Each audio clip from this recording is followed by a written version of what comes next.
तो मैं आज गोटे लाइट एग्जांपल देमी जहाँ के घुटना दर्द होची ये टिप्सटा मुई भी निजे ट्राए करी मोर जब बेले बहुत पेन होता है टाइम कथा कहूँ तो क्या करेंगे जिन अरख पत्र थीसी जेनटा कि शिव महापुर चढ़ासन जिन अरख फूलटा छोट छोटा जेन थी टे पर्पल कलर टाइप तार पत्ता नबार अच्छे तार पतर नबार अच्छे आथिरे सोरष तेल घसी देवे भल किना आटा के ताबारे सेंकी देवे सेंकी देला परे तार उपरे ना टिके अजवाइन देदेवे अजवाइन देदेवे आउ टिके रुआ टिके देदेवे उपरे ने से सेंकी सारा पर ही सब देवे अजवाइन देवे आ रुआ देदेवे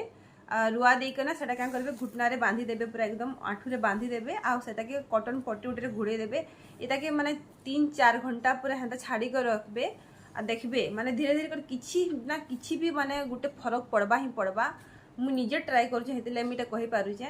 आउ जहाँ कि माने बहुत घुटना दर्द बहुत तकलीफ बेसी माने निहाती भाव